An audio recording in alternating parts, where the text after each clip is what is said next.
Welcome to another episode of Whitetail Rendezvous, coming to you 6 days a week as we interview whitetail experts and hear their traditions and personal stories of the hunt. Learn more about the latest gear, discover proven tips, and the latest strategies so you can make your next hunt a success. Now, here's your host, Bruce Hutchin.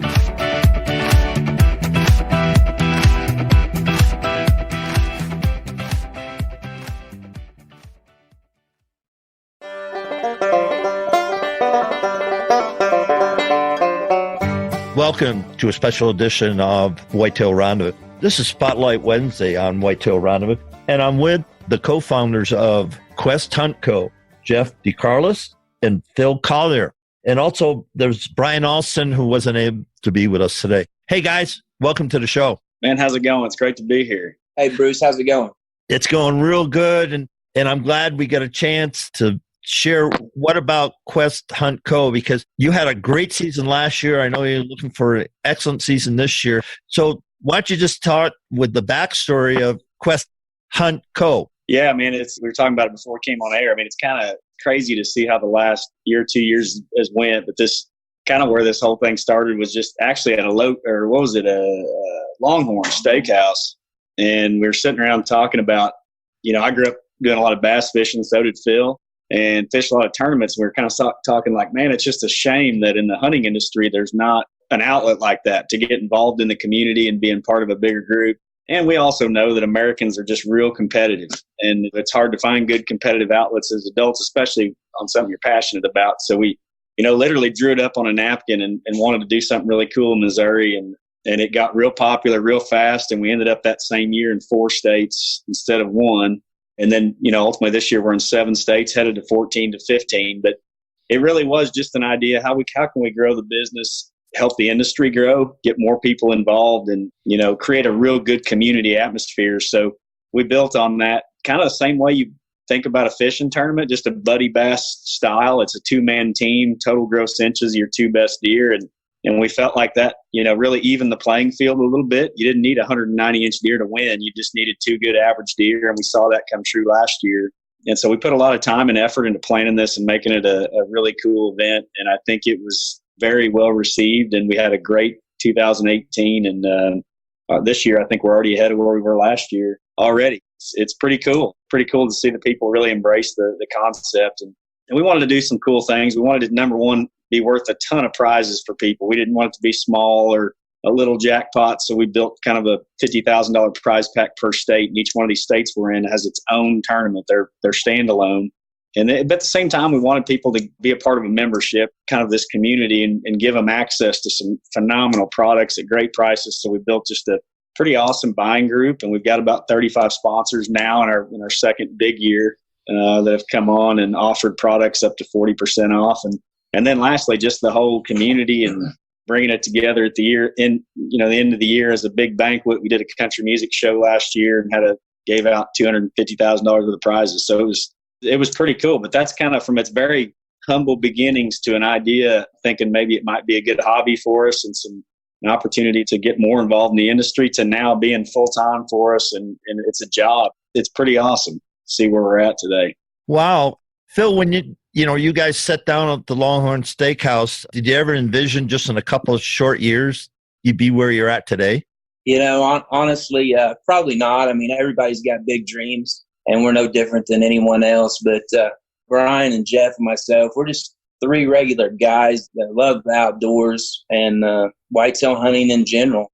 And that's one of the things that we envisioned with this whole idea was we wanted this to be an event for everyone. We didn't want to exclude anyone. We wanted it to be very simple, and we kind of kept to that, and building on this community with Quest. I mean, it's turned into something really special. Yeah, it sounds like it. And you guys keep mentioning community. Now, does somebody have to join your membership, or tell me the details about if somebody was interested listening to the show, what do they need to do? Yeah, I mean, the first step is everything happens on our website. So the registration's there at www.questhuntco.com. You sign up, you find your teammate. We have a lot of husband-wife duos and father-son, father-daughter, whatever. So you go sign up there, create a team name, kind of build your little profile on there, and then you're in. It's $75 a man, $150 a team.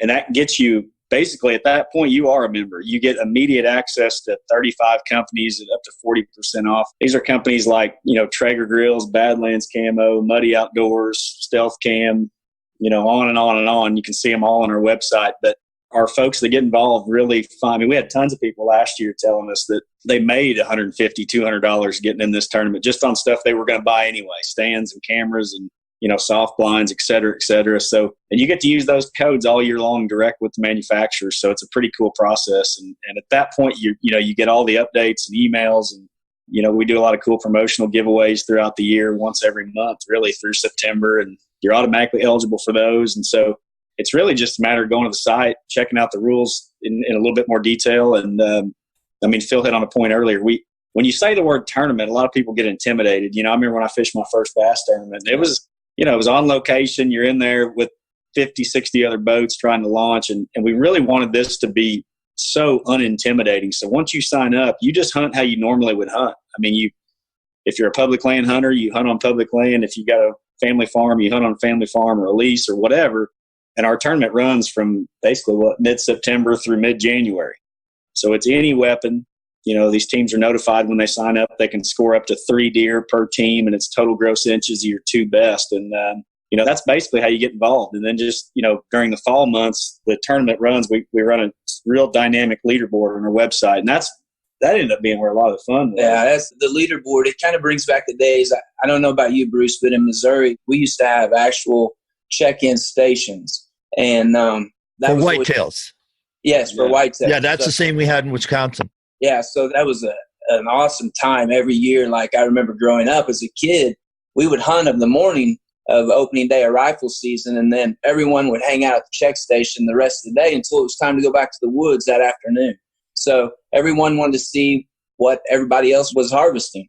So this leaderboard kind of brings that back in a way. It was really cool. You could see people just looking at the leaderboard constantly throughout the tournament and how that leaderboard would change. And through that leaderboard, there's actually pictures of all the deer that are harvested, unofficial scores, counties where they were harvested. So it brings back those days of the old check station, and it's a really cool aspect.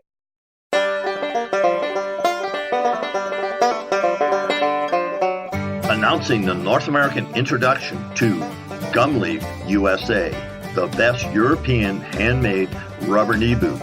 They are now available to all whitetail hunters via GumleafUSA.com. What makes Gumleaf boots world class? 1, comfort, 2, durability, and 3, quality. Go to www.gumleafusa.com and order your pair today. You'll get free shipping if you use promo code WR2019.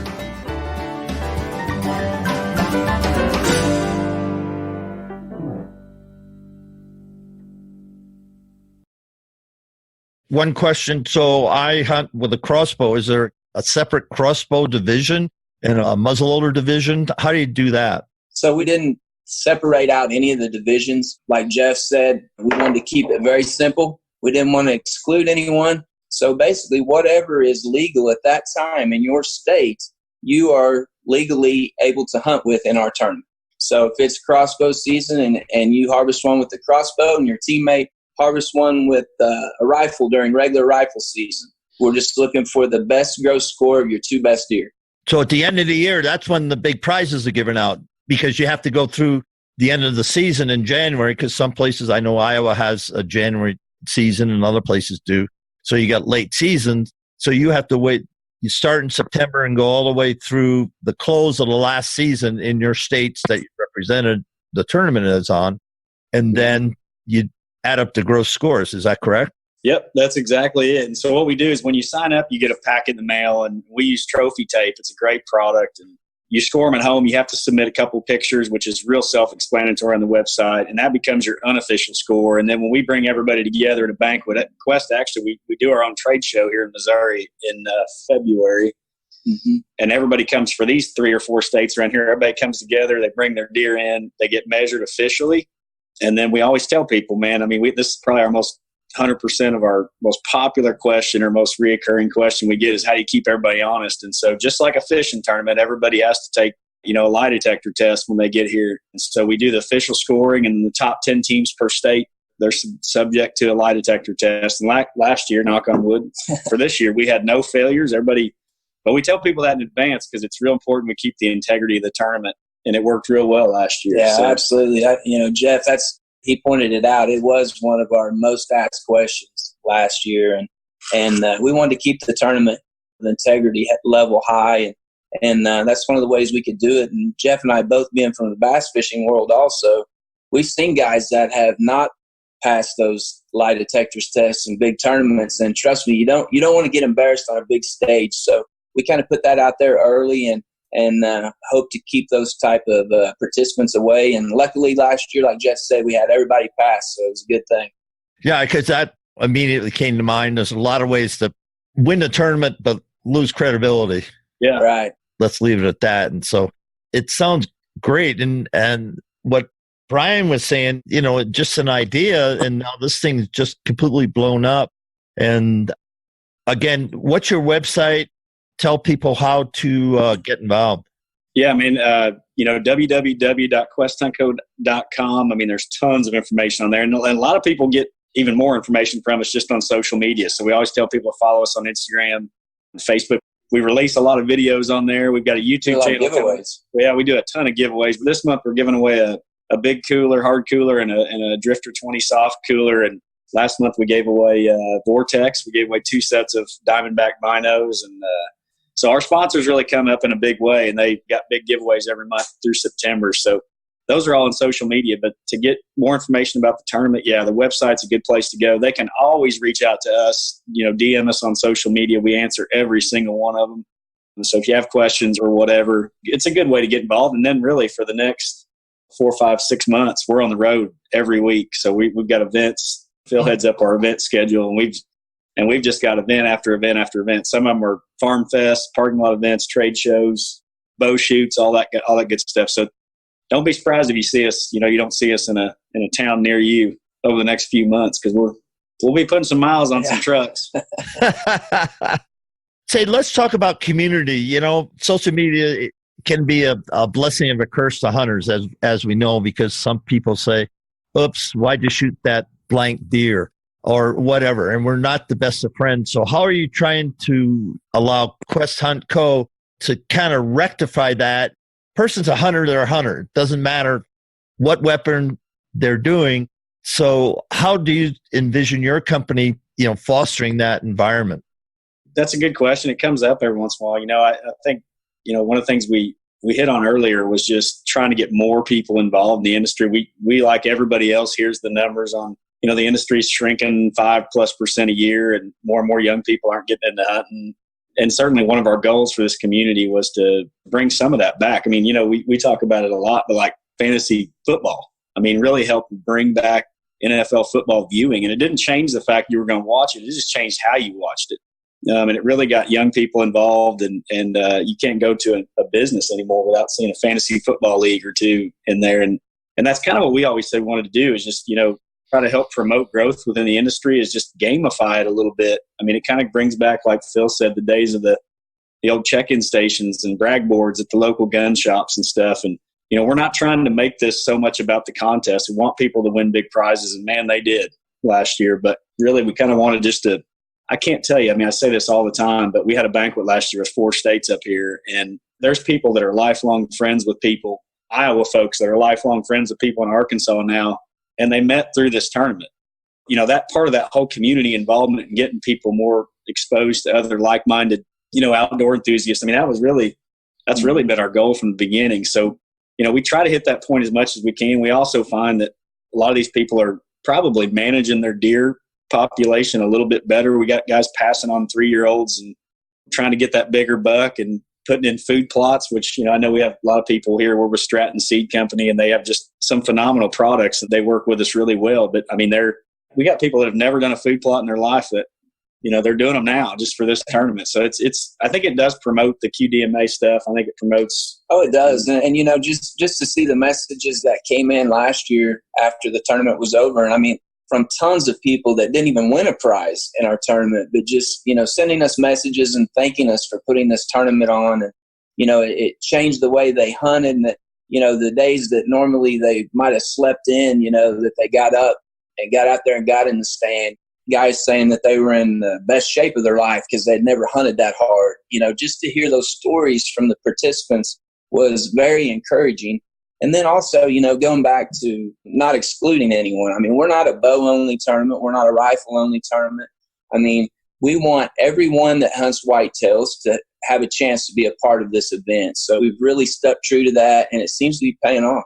Yeah, I like that, because sometimes you go to the bragging boards. I can think of the Wamedy Inn in Buffalo County, which I've fortunately been there quite a bit. And we always have big buck contests, and that's just during rifle season.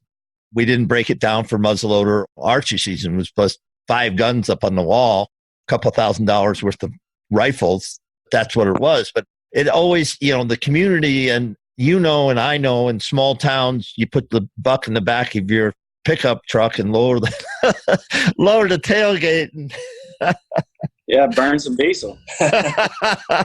And it's just amazing, because people that don't even hunt, they come over, and guys, older people, younger people, men, women, it doesn't matter. They see a big buck and they go, oh my goodness, where'd you get him? Or not, they don't last that so much anymore. I used to, but not so much anymore. But you think about that, and just, I call it the magic of the whitetail, because a huge buck attracts everybody. Oh, yeah. It really does. Absolutely. Yeah. And we actually try to do, it's pretty cool, especially with our YouTube channel launching this year. I mean, we get to see all this stuff happen live. So we get to work every day, and there's more entries on the leaderboard. And it's pretty cool watching the dynamics. Somebody that was in second yesterday drops to fifth, especially early in the season. It's changing every day. And it's cool because we can actually go out, and we have pro staff. We've got about 65 pro staff around the country. And, we go out and do interviews with these guys like the next day, just to put them on the website. There's a little bit of that, 5-10 minutes of fame that comes with this. It's a lot of notoriety, and we try to get all those people published and photos on Instagram and Facebook. And then this year we'll be doing a lot more video work. And so, actually going out the day after, this deer's, he's still there, right? He just scored it, and we can go out there and get an interview with him. So it's pretty neat, man. We had a lot of guys last year that were in our top 10 that are now pro staff with us. They really enjoyed it so much, they wanted to get more involved. So we brought on quite a few of those people just from last year.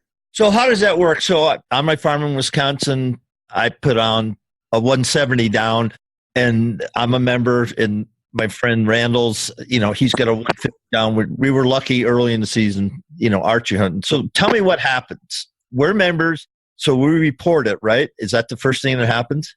Yeah, you got to report the deer within 24 hours of harvest prior to caping it. And that's real important. That's kind of our first line of defense on people being dishonest, right? So we're trying to keep people from taking deer out of freezers from last year. And so that's the first rule, is within 24 hours of harvest, you go on our website, you take your 2 or 3, I think it's 3 photos, you measure it with your trophy tape, you get your kind of rough score, unofficial score. And that becomes your score on the leaderboard. And it populates, I think within 24 hours, it'll populate on the website. And then you guys as a team still have the opportunity to, we hate using this word, but almost like a fishing term, you can call one of those scores. So if either one of you kills a later season deer, whichever one helps you the most, you can re-enter on your particular score to better your overall team score. So it's kind of just like in bass fishing, you get the live well, and you got 5 bass in there, and they're going to count 5, and oops, that one's going back in the water. Absolutely. Yeah. I wish we'd come up with a better word than culling, but that's what they use in fishing tournaments. But it is kind of the same thing. You can improve your scores at any point during the season. So, we had guys last year that went out muzzleloader hunting that probably never did or never would have, just because I got one more shot at upgrading my score for the year. The teams that were most successful last year, I think that's what they did. They got 2 deer on the board early, and then they looked for that upgrade, all season long, and worked together. Kind of put some strategy to it. We had some guys go help their buddy if they thought they were on a better deer, and maybe even filmed it, So it's kind of neat to see how it changed the way they might have hunted, normally.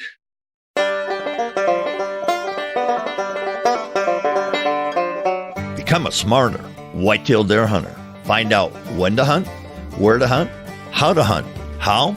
By joining Deer Hunting Institute. After 4 years, I'm happy to announce the founders membership of Deer Hunting Institute. It's going to be July 9th, 2019 at 9 a.m. It's going to run for a couple of days.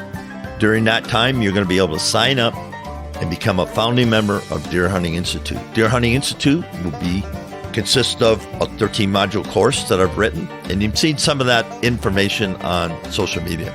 It's also going to be a membership course. Starting in August, I'm going to have a soft launch, and the hard launch to that membership course is going to be in January. Let's talk about the Deer Hunting Institute course. I have 13 modules talking about stand sites, how to find a place to hunt, scouting hunting location, reading sign, how to hunt during the rut, when to hunt, where to hunt. And in the membership, we're going to have expert interviews. We're going to have Q&A sessions. We're going to have how-to sessions.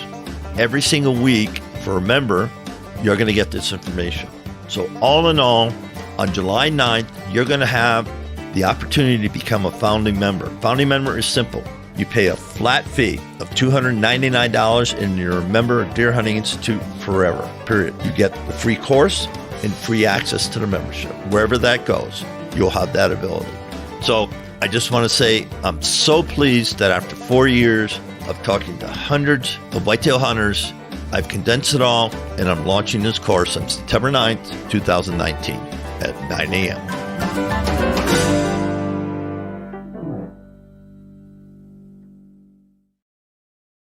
You have to hunt in your state, though. I was just thinking I would be a member in Wisconsin, so if I went over to late season muzzleloader in Iowa, that deer wouldn't count. Is that correct?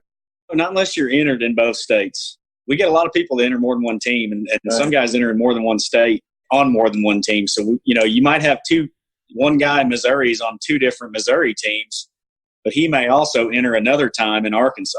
Okay. So you're not limited on, you don't have to be There's a lot of flexibility. What you're saying is I've got a lot of flexibility. I've got a good buddy that hunts in Iowa. So if I hunted, we both got tags.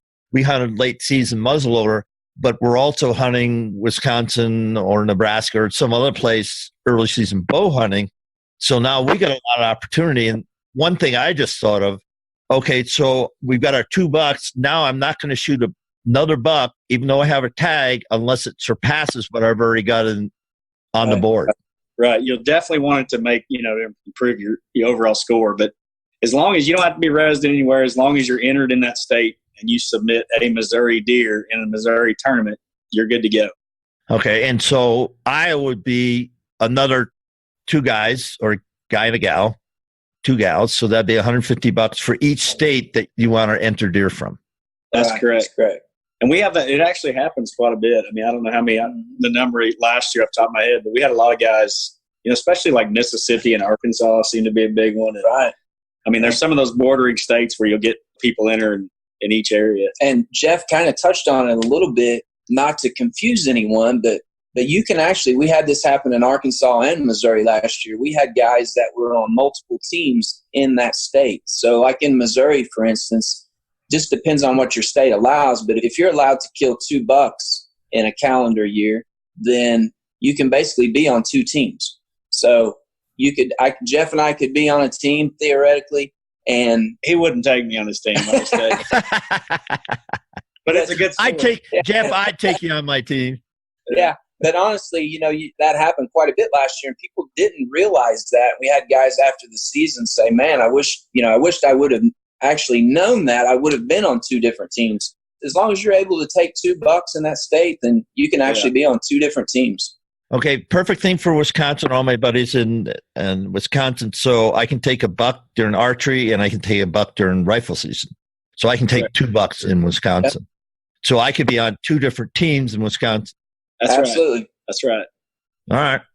Now, okay, here's a negative or a caveat. So I shoot the buck on 5:30 on Tuesday, but I'm not a member, so I joined at 5:01 on Tuesday. So I shot the deer before I was a member. I was on. Yeah, that would be a question that would be covered in the polygraph test at the end of the year. So you have to be signed up prior to harvesting your deer. Now it can technically be 5 minutes before, but you have to be signed up prior to harvesting that deer.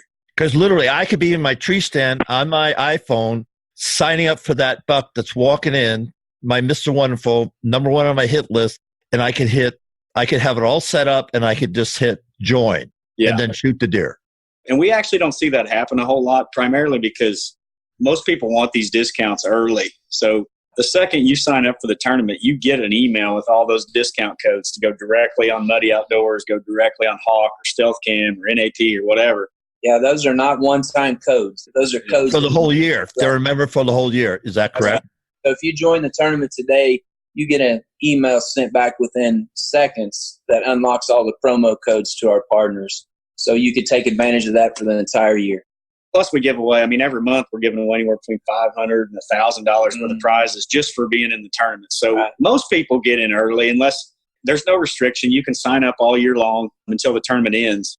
But we probably see 70 or 80% of the people sign up prior to because they're wanting to buy gear. They're wanting to buy stands and cameras and stuff prior to season. So that's typically what we see. But occasionally, to your point, we'll see somebody that signs up like the morning of their kill or they go on the day before, pull their cameras, and they've just got a monster 3 days in a row. You might get one a day in advance or something like that. But I think basically 90% and it's probably higher of us want to do it right.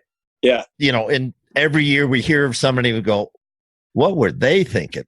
We understand that in the industry, but I think the three of us are sitting around, we're going to go out, we're going to hunt hard, we're going to get what we get, and that's the way it is. And so... Yeah, we tell people all the time, too.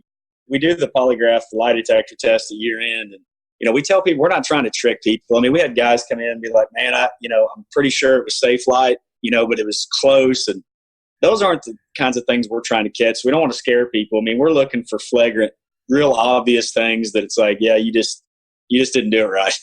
you screwed the pooch. You just screwed the pooch. That's all. Yeah. So we try to tell people it's not an intimidating thing. It's just, if you did it right, you followed your state rules, you're fine. You're going to do great. But I suspect at some point we hate it. We hate even thinking about it. But at some point we're going to run into somebody that didn't. So, but right away, all I have to do is talk to them for 30, 90 seconds. Something ain't right. You guys will know that. Oh yeah, exactly. You've been around way too many people. It's not that hard. Right. It really isn't that hard. But let's move away from that. So really, when I sign up and me and Randall sign up, and so $150 for Wisconsin, and then we go, okay, now we're in the tournament, so we can win all the year-end prizes. So there's a Google, like you said, $50,000 worth of prizes at year-end per state? Yeah, we pay, everything's per state. We pay out 10 places. First place this year, just like last year, gets a pair of Polaris Ranger side-by-sides, which is pretty cool. And then, there's some other little trinkets in there. And then second place, I believe, is blinds. We're giving away 56 Matthews bows this year across 7 states. We've got Traeger grills, Grizzly coolers. I think 10th place even is a $2,800 prize pack. So they're all pretty good all the way through. Yeah. So then you get in the tournament, but then I'm getting deep discounts. I'm getting pro staff discounts, let's just call them, from Vortex or whatever. So I'm buying stuff as if I was on a pro staff, but I'm not, or an ambassador. So just that alone, if I'm going to buy a new set of Vortex or get a new red dot sight or whatever, I've already covered my $75. Right. Yeah. That's so you get a membership at $75, plus that goes into the monthly prizes, and their discounts are good for a year. So you got a great business model. Yeah, we hope so. It's working. We've been shocked. We've been surprised how much product, this sort of buying group is moving, but it's moving a ton of product. I think our numbers right now are over 70% of the people in the tournament utilize those codes, which is a very high conversion rate. So these guys are literally, they're getting these codes in their email, printing them out and hanging them on their refrigerator. And when they need something, that's what they're using. And as you mentioned it earlier, but these are up to 40% off. Some of these, I think even Traeger, I think it's 25%. So it's $1,000 grill. You got $250 off just for being in the tournament, and stuff's delivered right to your house. So it's because you guys, it's all drop ship. You never touch the product. No, we don't touch it. It's basically a benefit we pass on to the people in the tournament as a thank you, basically for. And by the way, we had. I think 12 sponsors last year. This year we've got 35. It looks like we could be Why? Wait a minute. Why wouldn't I want to be a sponsor? If I had a product, we'd be talking after the show. Oh, yeah. Well, and it's funny you say that because most of our sponsors, and actually in some cases, we've become dealers to our sponsors because they're like, you're already moving so much product. Why don't we have a store in Stratford, Missouri, and, we sell a lot of blinds out here. We kind of have like a blind superstore, I'd call it, 3 different brands. And a lot of them just say, hey, why don't you carry a few of our, real targeted SKUs in your store? So they don't know how to handle us. They sponsor us, but they're like, you're kind of not really a sponsored company. You're kind of a dealer hybrid sponsor, and so it's been kind of interesting to see how it works. But we plan on taking that sponsor list to close to 50 next year, 50 companies. So.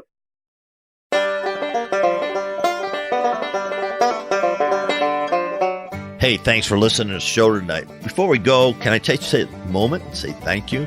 Listen, as we started the Whitetail Rendezvous podcast journey, we had no idea what to expect. But after 4 years, we received a ton of feedback from our over 400,000 listeners and climbing to 500,000.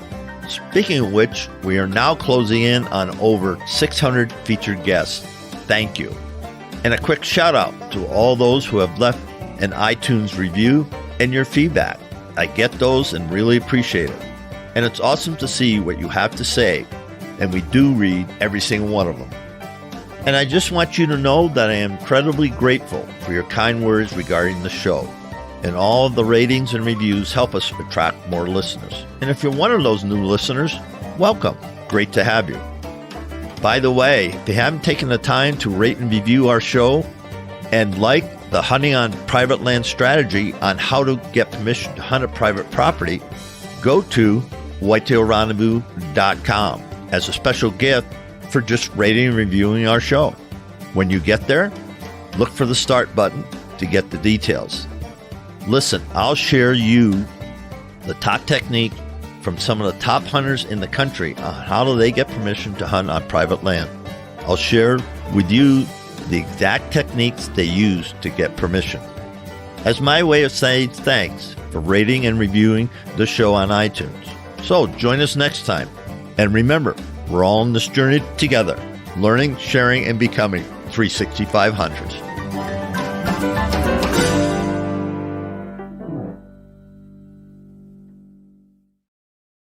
I built a whitetail course called Deer Hunting Institute, and I'll be doing some of the memberships, and you get X, Y, and Z. So basically, your membership is basically covered if you take advantage of the discount. But they shared with me, and I'll share with my listeners because this is a good lesson learned in business. 10 years, 15 years ago, there was a company named Blockbuster, and we all lined up and we got the movies for the weekend and watched movies on VHS or whatever. Then along came Netflix. And today, Netflix is huge, billion-dollar company, and Blockbuster doesn't exist. And so what you guys are doing, you'd say a hybrid, they don't know how to handle you, but there'll be more and more people that'll take a similar concept for dissimilar industries or niches, but then apply, okay, how are we going to move product? And social media is so huge, and you built community. And, it's important here at Whitetail Rendezvous. I've got a huge community of people listen to the show, hundreds of thousands of people. And you think about that, and you think about, okay, how can you tap into that as a company? And it changes the way companies do business. And so I just salute you. You guys, you're really on the cutting edge, and I just wish you nothing but the best, because I'm going to talk to Randall's, and I'm going to say, okay, let's throw $50. We got a couple of 160s on the farm, and I know a couple of bigger deer on public land that I hunted last year that just they're ghost bucks. And my buddy shot over the back of Bullwinkle last year. He hunts traditional archery, and he had him at 20 yards. And for whatever reason, he shot over his back. And he's up there. Let's just leave it at that. But I know where he lives, and his buddy, he's 180. And so, you think about that and you go, holy freight. Because what was the total gross that won last year? Let's share that with listeners. You bet. So that's one of the things we really haven't touched on that really cool aspect of the whole tournament is when we decided to go to the team format, it kind of levels the playing field somewhat, and where we're from in Southwest Missouri, we're not typically the big buck part of the state. You got to go north and, for the bigger bucks, and stuff. So the guys around home here how are we going to compete with North Missouri? Well, this played out time and time again. And what we saw happen last year were it's a team event. So you got two guys that have to kill pretty decent bucks now. So it's not one guy killing one buck and then the other guy getting skunked. And we saw that a lot in Iowa and in Missouri, where guys killing 170s, 160s, and their partners couldn't get on a deer. So it really actually levels that playing field quite a bit by going to the team format. Yeah, and one thing I'd say about it is last year, I think overall every state winning the tournament was about 330 inches on 2 deer. And winning average is over 300. Yeah, and I believe probably 270 you were in the money. Right. So, I mean, it's not a, I think the guys that won Arkansas, I want to say they had a pair of like 160s. Those are big deer, but they're not, they're not. I'm not going to pass them. Right. So it really is, to Phil's point, it's about the average. And we had some teams last year. We were just like, man, these guys are killers. They're going to win Iowa. And they didn't. And because, like he said, went out and did what they normally do and killed 170 inches. And the other guy, partner got skunked. Yeah, the other guy got skunked. And the other guy, he's good for a 160 for the last 20 years, from what I'm told. So, but last year wasn't his year. So they end up not doing as well. And that's why our tagline is it's anyone's game. And we always tell people that on the right day, with very few exceptions, I don't know, maybe every state last year, we had some really surprised people in here that had a good year, but they came here to pick up their side-by-sides and do interviews with us. And they were like, man, we had no intention of winning this thing. We just thought it'd be cool to follow the action and kind of like fantasy football club, just some way to make it funner, something else to think about. Oh, yeah. And that's the only reason they signed up, and the discounts. And then they ended up driving out of here with 2 Polaris Rangers. So each guy gets a Polaris? Yeah, each guy the first place is a $22,000 prize pack. Jeez. They get a trailer too to take it home or not?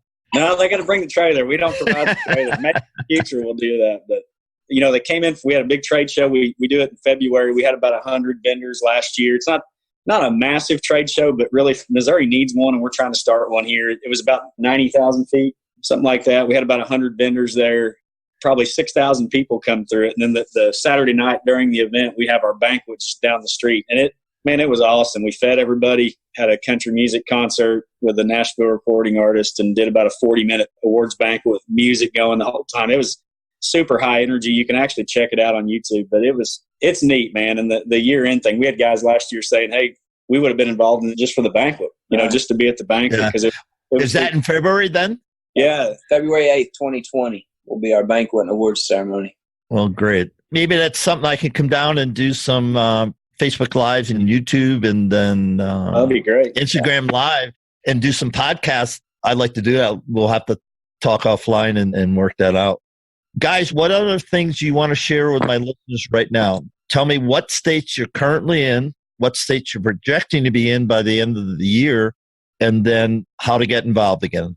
Yeah, so we expanded this year to 7 states. We're in kind of went up northeast and a little bit north. You mentioned Wisconsin, so we're in Iowa, Missouri, Arkansas as normal. We added Wisconsin, Ohio, Pennsylvania, and Kentucky. And kind of our growth strategy is to partner with great companies. And I'd be crazy not to mention our great partnership with the Bearded Buck, which is on the Sportsman's Channel. We partnered with them this year for those 3 states up northeast, Ohio, Pennsylvania, Kentucky, and they've just been awesome partners. Got us on television. We do some advertising on the Sportsman's Channel now, so you can check that out. But that's kind of our growth strategy. Next year, it looks like we'll be adding about, well, I shouldn't say already. We won't add any more this year, but it looks like we'll be at about 14 states next year. We've got Kansas is just knocking down our door every single day. Illinois is coming on track.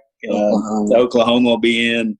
I shouldn't spoil any other ones, but we get a lot of people requesting us to be there because we're giving away such big prize packs. We got to be real strategic about where we go and how fast we get there. And we really just don't want to water down the event. It was so high quality last year and people really had a great time. We just want to make sure we can continue that. So there's a lot of states we could have been in, but we just try to do it, as we can pull it off. But we'll have more than one banquet this year as well. It's a little far drive for Pennsylvania folks to come down here. So we'll have one up northeast as well.